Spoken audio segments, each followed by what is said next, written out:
Is nose breathing superior to mouth breathing? And if so, how do we develop it? So nasal breathing is where we should be breathing in most instances. So when you're sleeping, whenever you're eating, when you are, hanging out, when you're driving, all those things, typically you should be breathing through your nose. Mm, That is your first and most used inhale and exhale. Both in the inhale mm, and the exhale. And there are enormous amount of reasons why. A few of the big ones is that it will filter out an enormous amount of what's in the air that you're breathing, mm, whereas if you inhale through the mouth 100% of whatever was in that air, it just goes right down.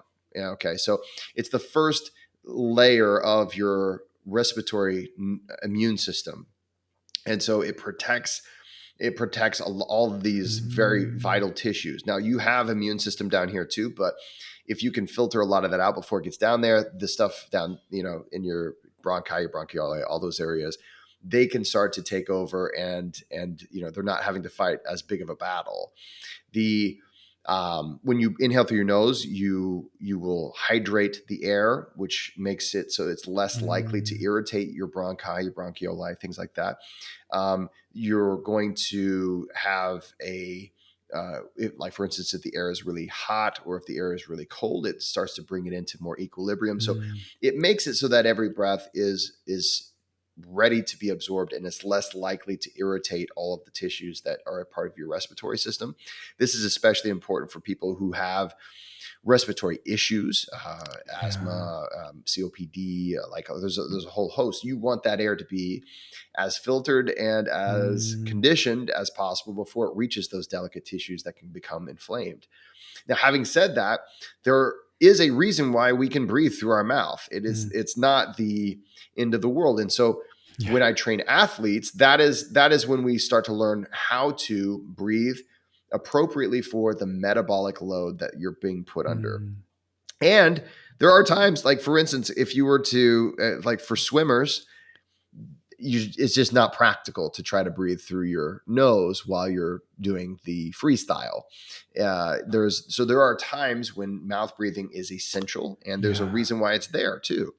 So I would say for the vast majority of people, though, the vast majority of people do not put enough metabolic load on their systems to consistently get into mouth breathing. So the vast majority of people should say, well, 90 to 99% of my time should be spent nasal breathing. And even Mm, those athletes that I work with, that we do teach them how to get into mouth breathing when it's appropriate, we have to teach them that nasal breathing you can put a very high metabolic load on a person yeah. and stay nasal. And the beauty behind that is that you're throttling. And again, think of all the metaphors. I always just all these metaphors. We're throttling, right? Going back to the machine metaphor. I mean, it's hard to get out of it, but we are throttling the amount of energy expenditure, and so what that does is it helps us with endurance. We can still max out our breathing at a certain Mm, point, and then eventually we can move on to what we call other gears.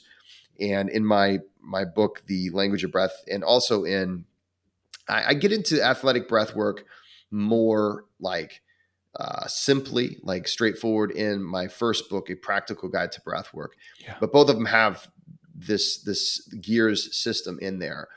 But ultimately, when you reach a certain metabolic load, then it's like, okay, now we're going to switch up our breathing strategy to either basically to meet the metabolic demand. And so Mm, there are yeah. times to breathe in and out through your mouth. It's just that we tend to go to those way too quickly or in way too often. Yeah. And what's one way that someone can enhance that or develop that? So the easiest way so a lot of people say, hey, Jesse, I would love to breathe through my nose, but my nose doesn't work. Right. Mm, And so the easiest way to do that is to do exercise. So cardiovascular exercise, nasal breathing.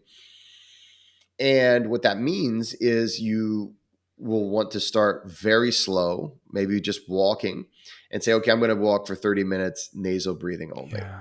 And ultimately, if a person can get into zone 2 cardio, and so this is generally where you're on a elliptical or you're walking or maybe a bicycle or something like that, and you can sustain nasal breathing while doing zone 2 cardio for about 30 minutes, and you're doing this between 3 to 5 times per week, Yeah. you will notice that within about 2 weeks, your sinuses just clear up and you're able to use Mm. those much better. It's just an organ that needs to be stimulated. The other thing is, like, I will always notice, especially in interviews or when I do public speaking, that my sinuses will get stuffed up. And this is Ah. because when we talk a lot, that happens. So if you're a talker like me, you're doing a lot of mouth, at least mouth exhales. I try to Yeah. do nasal inhales as much as I can, but it's not it's not expedient really, especially when you're trying to have a really in-depth conversation.